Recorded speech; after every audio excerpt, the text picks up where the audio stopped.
संहिता का उल्लंघन करने के मामले में क्या है पूरी शिकायत? देखिए, मैंने पूर्व में शिकायत करी थी कि श्री अरविंद सिंह भदौरिया जी ने आदर्श आचार संहिता का उल्लंघन किया है, जो कि स्पष्ट मैंने इसके प्रमाण भी दिए, लेकिन उनके ऊपर अभी तक कोई कार्रवाई नहीं करी है। और मुझे लग रहा है कि जिले का प्रशासन उनको प्रोटेक्शन देने का काम कर रहा है और नियम विरुद्ध तरीके से बचाने का कार्य कर रहा है। इसलिए जो हमारे बाहर से ऑब्जर्वर साहब आए हैं, IAS है मोहम्मद रोशन साहब, मैंने उनको पुनः शिकायत करी है और मैंने कहा इसमें कार्रवाई होनी चाहिए।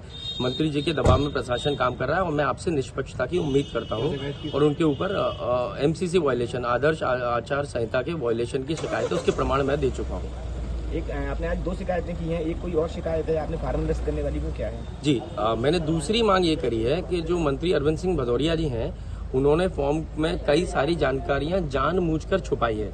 इसलिए उनका जो फॉर्म है विधानसभा नामांकन का, उसको निरस्त करके उनके ऊपर दंडात्मक कार्रवाई की जानी चाहिए। क्या है, जब आप फॉर्म भरते हैं, नामांकन भरते हैं, तो उसमें आपको ऑन ओथ जानकारी दी जानी रहती है।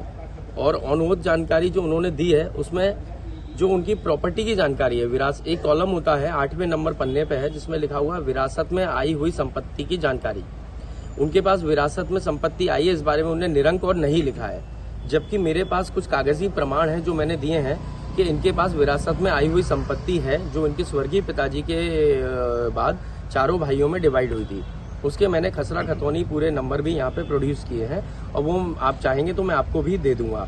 तो पहली चीज, इनने जानबूझकर अपनी जानकारी छुपाई और ऑन ओथ इलेक्शन कमीशन के समक्ष झूठ बोला, इसीलिए इनका फॉर्म निरस्त होना चाहिए स्वतः ही और इनके ऊपर जो कार्रवाई होती है दंडात्मक, वो की जानी चाहिए।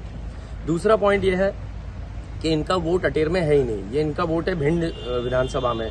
तो जब ये दूसरी विधानसभा से चुनाव लड़ रहे हैं, ऐसी स्थिति में जो इलेक्ट्रोलर वो होता है, कॉपी होती है, उसको सर्टिफाइड करके ऑथेंटिकेट किया जाना चाहिए। और सुप्रीम कोर्ट की स्पष्ट गाइडलाइन है इंडियन एविडेंस एक्ट के तहत कि यदि कोई भी इलेक्ट्रॉनिक डेटा आप दे रहे हो ऑन ओथ, तो उसको ऑथेंटिकेट करने के लिए 65B का सर्टिफिकेट नहीं लगाया है तो वो ग्रह योग्य नहीं है या अमान्य किया जा सकता है, इसलिए उसको भी निरस्त किया जाना चाहिए। तीसरी चीज है कि जो